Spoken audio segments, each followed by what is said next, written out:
말씀을 통하여 평화는 기준에 달렸다. 평화는 기준에 달렸다. 그런 제목으로 같이 나누고자 합니다. 2절에 보면 아사가 그랬습니다. 이 아사가 바로 다시 한번 위대한 다윗의 왕가를 재건한 그런 귀한 인물입니다.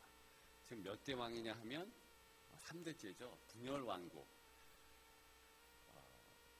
북이스라엘, 남유다가 갈라졌지요. 그래서 르호보암, 아비사, 아비야, 그 다음에 아사, 이렇게 됩니다.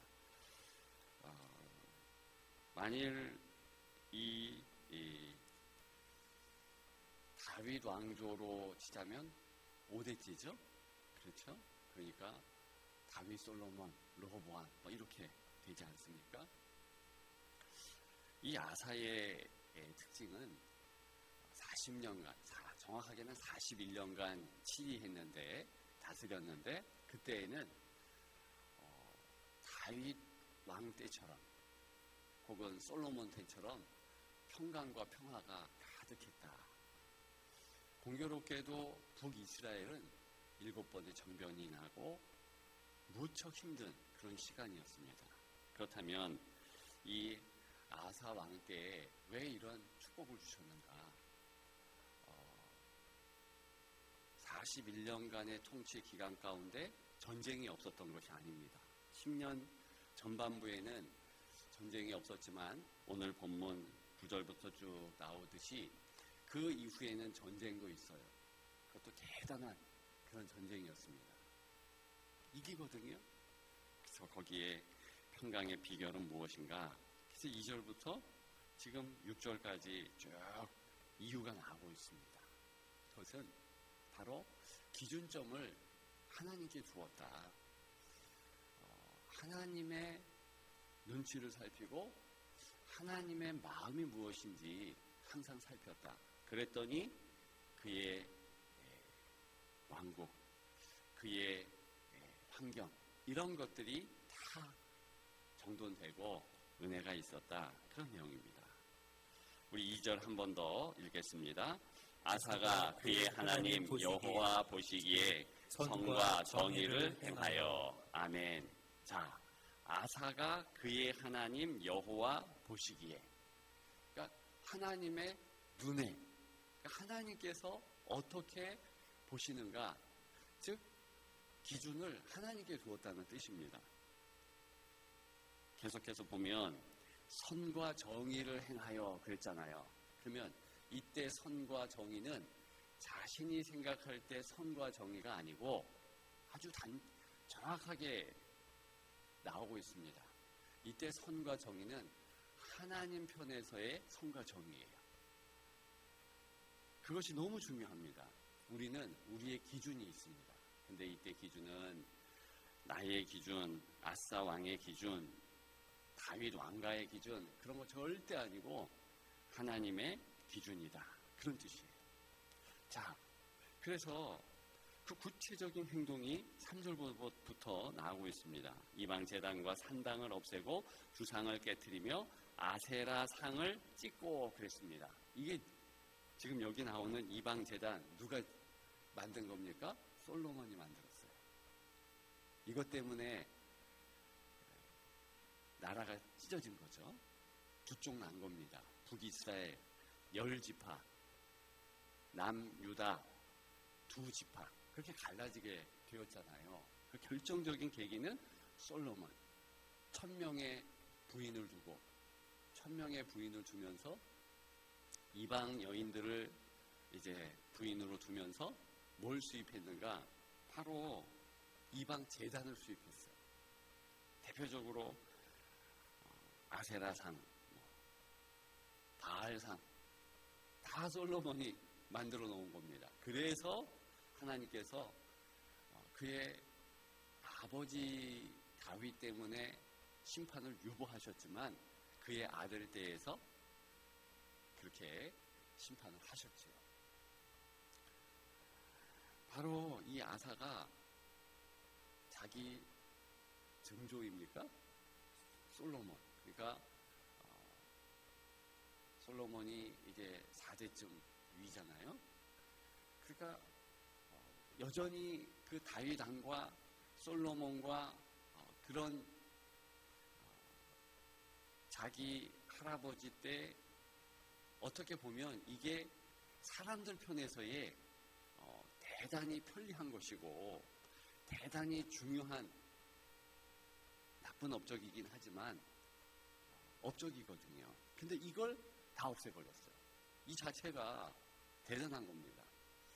그러니까 여기 나오는 산당, 이것은요 이스라엘, 북이스라엘이 이제 단에서부터 베델에 중요한 산당을 짓고 이제는 예루살렘에 가서 예배 안 드려도 된다. 이게 편리주의 아닙니까? 그러면서 하나님이 여기 계신다. 자기들 뜻에 맞는 하나님을 만듭니다. 그게 뭐냐? 바로 금송아지. 이 금송아지는요 태양신 라 비롯해서 온갖 잡신을 섬기는 애굽의 문화입니다. 애굽에서 출애굽했지만은 광야 시대에 이스라엘 백성들이 그 습속 따라서 자기들 생각에 하나님은 이런 모습일 것이다 하면서 만든 것이 바로 금송아지예요. 놀라운 것은 가나안 땅에 정착하고 10지파를 담당했던 여로보암, 초대 왕입니다. 그 여로보암이 원래 솔로몬의 신하였잖아요. 그래서 똑똑했다고 그랬잖아요. 그러니까 발탁되었겠죠. 근데 큰 죄를 지어서 애굽으로 도망갔었어요. 피신했고. 그러니까 애굽의 문양을 얼마나 잘 알고 문화를 너무 잘하니까 이제 우리가 굳이 예루살렘으로 안 내려가고도 되고 여기 하나님이 계신다 했는데 그 하나님의 형상이 역시 금송아지예요. 이게 바로 자기 기준을 삼는 인간의 특징입니다. 그러니까 애굽에 있었던 그 모양을 그대로 가지고 와서 하나님이라고 한 거예요. 이 축소된 하나님, 자기 뜻에 맞는 하나님, 자기 마음대로 옮길 수도 있잖아요. 이 금송아지 보십시오. 자기 마음대로 옮기고 얼마나 멋들어집니까? 그러면서 저 단에서부터 제일 위가 단이죠. 단지파가 차지한 단. 그리고 아래에 베델까지 다 산당을 짓고서 너희들 마음에 원하는 모습으로 하나님을 만들어도 된다. 이게 반역 아닙니까? 그러면서 제사장도요. 원래 레위인이 제사장을 삼아야 되잖아요. 제사장이 레위인이 돼야 되잖아요. 근데 안 그래요. 대충 제사장 마음대로 뽑아놓고 이렇게 해서 완전 이 10지파는요 망가지고 또 망가집니다. 근데 그 영향을 두 지파, 유다 지파, 베냐민 지파도 그대로 본받아서 각 곳에 산당을 세워요. 그게 누가 만들었냐면 솔로몬이 그랬다니까요. 다윗 왕조가 그렇게 만든 겁니다. 그러면 그런 부분에서 산당을 없앤다? 이거는요 사실 다윗 왕가의 전통에 맞지 않는 겁니다. 다윗 왕가에서 만든 거거든요. 이게 편리주의로. 근데 눈 딱 감고 다 없애버리잖아요. 이유가 뭡니까? 하나님이 기준 되시기 때문에 싹 없애고요.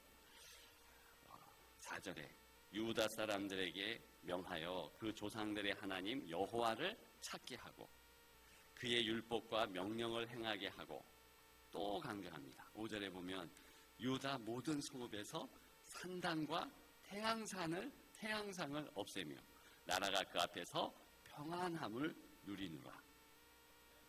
네, 아멘이죠. 근데 실제로 볼 때는요, 자, 이게 평안이겠습니까?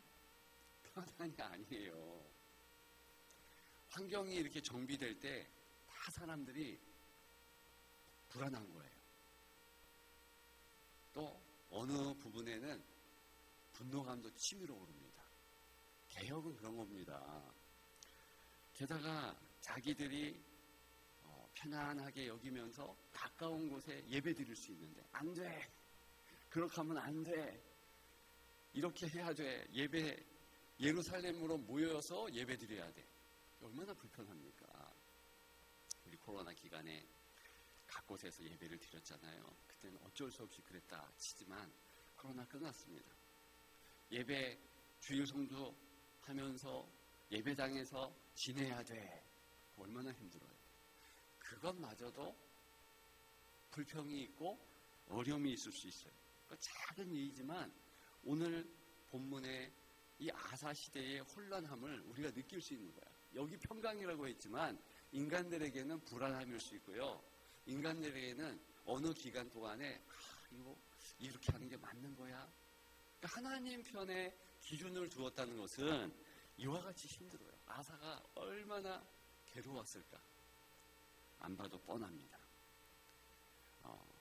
그 앞에서 평안함을 누리노라. 심리학이나 상담학에서요, 지금 그렇게 하면 안 된다라고 부르는 것이 자살에 대한 정의입니다. 절대로 자살을 선택적이다, 극단적인 선택을 했다, 이렇게 쓰면 안 된다는 거예요. 왜 그러냐 하면 사람들의 마음속에 이 자살이 선택이라고 생각해요. 선택. 이게 큰일 날 이야기라는 거예요. 왜요? 아니, 자기 목숨을 끊는 게 어떻게 선택입니까? 극단적 선택, 이 용어 자체가 초이스 한다는 거잖아요. 절대로 안 된다는 거예요. 그래서 미국은 이미 심리학이나 상담학에서 정립을 딱 했어요. 수이사이드, 즉 자살, 목숨 끊는 거, 이걸 노골적으로 얘기합니다. 절대 하지 마라. 그것은 인간의 선택권이 아니다. 여러분, 왜 자기 목숨을 끊는 것이 선택이 아닙니까? 할 수 없는 거예요. 자기 생각하기에 그것을 선택, 취소할 수 있고, 그리고 그렇게 나아갈 수 있다. 이거 자체가 극악무도한 겁니다. 자, 초이스, 선택이라고 생각하면 인간이 어떤 기준 가지고 선택하냐고요. 내가 지금 감정이 무너졌어요. 그죠? 어느 때의 감정이냐 하면 딱 3일 안에 있는 감정입니다. 마음이 무너졌는데요, 그거를 참으면 3일 지나면 사람은 전환이 된대요. 아무리 바닥을 치어서 내가 분노감이 올라오고 또 내가 낙심하고 절망하고 좌절하고 있지만 12시간 지나고 적어도 3일 지나면 전환이 되는 거예요. 그러면 그저 가만히 있어도 괜찮은 겁니다.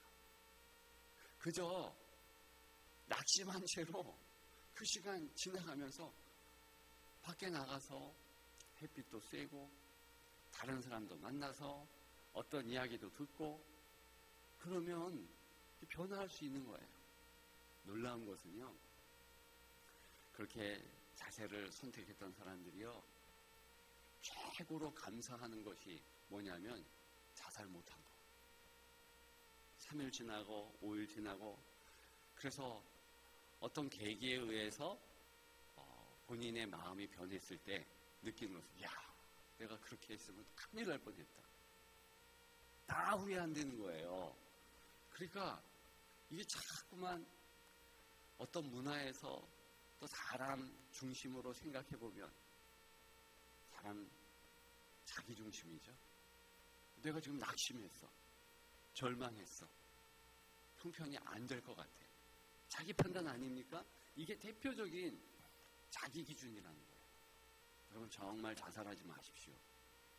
특히 기독교인의 자살은요, 왜 그게 큰일 나는 일인가? 생명은 하나님이 주신 거예요.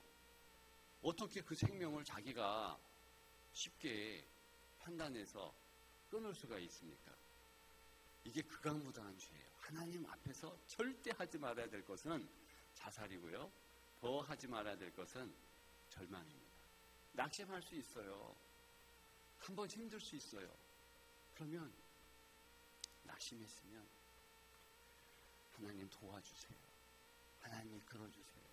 기도해야죠. 이게 습관화되어야 되는 거예요. 그러면 하나님께서 붙잡아 주십니다.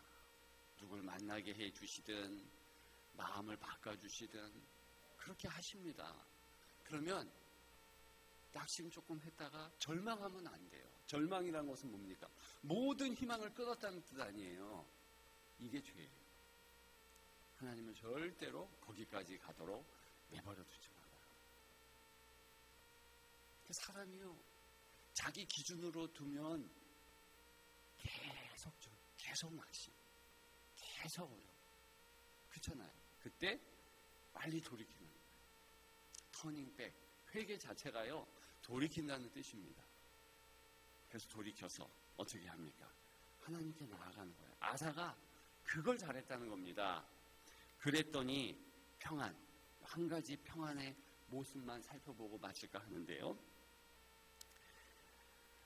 8절과 9절에 보게 되면 지금 아사의 군대는 유다 중에서 그것은 유다 지파 의미하는 겁니다. 큰 방패와 창을 잡는 자가 30만 명이라고 했어요. 베냐민 중에서 베냐민 지파 작은 방패를 잡으며 활을 당기는 자가 28만 명. 여러분, 이게 지금 도합해서 58만이에요. 끝날 때가 됐군요. 빨리 끝낼게요. 12지파가 민수기서에 의하면 민수기서에 2번의 인구조사를 합니다. 이거는 국방력 조사예요. 병력 조사. 근데 1차와 2차, 민수기 1장에 그리고 28장에 2번의 병력 조사를 하는데 12지파 통틀어서 가나안 땅에 들어갈 때요 60만쯤 됐습니다. 60만. 12지파 합해서. 그때 유다 지파는요 몇 명이었냐면은 유다는 7만 4천, 두 번째 7만 6천, 7만 명이었어요. 유다 지파가. 베냐민 지파는요 더 적었어요.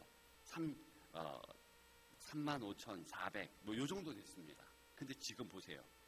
지금 유다 지파가 30만 명, 베냐민 지파가 28만 명. 이거는요 10지파 북이스라엘이 이제 가지고 있었던 병력보다 근사치고 그만큼 많은 거예요. 엄청나게 이 두 지파에게 하나님의 은혜를 부어주셨다.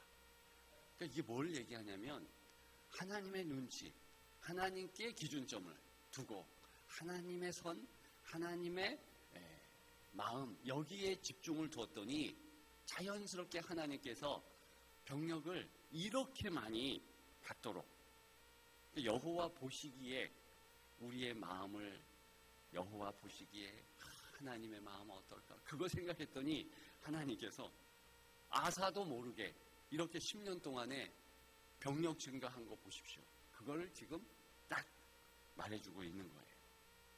그래서 나중에 9절에 보면 구스 사람 세라 100만 명이 데려왔어요. 100만 명이 왔습니다. 근데 이겨요.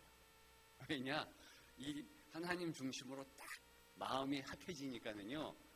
마음 합해지면 100만 명이 문제입니까? 200만 명 와도요. 병력이요. 정렬이 흐트러짐 없이 쭉 가요. 10절에 나오잖아요. 전열을 갖추고 전열이 흐트러지지 않아. 이게 승리하는 거예요. 교회는 그래야 되고요. 성도는 그래야 됩니다. 정열이 흩어지지 않아요. 하나님 중심으로 나아가면은요. 절대 인생의 어려움도 다 별것도 아니고 평화를 깰 수가 없어요. 이것이 승리입니다. 40년간의 하나님의 그 은혜가 있었다. 여러분 인생 금방 지나갑니다. 한 세대가 30년이에요. 제가 딱 보니까 아무리 길어도 3세대, 인간 한 사람이 3세대를 중심적으로 살아가면 인간 끝나는 거예요. 그 3세대, 2세대, 1세대 하나님이 붙잡아 주시면 승리합니다. 아사처럼 하나님 중심으로 하나님께 기준을 두고 그렇게 승리하는 여러분들의 삶이 더욱 되시기를 주님의 이름으로 축복합니다. 기도하겠습니다.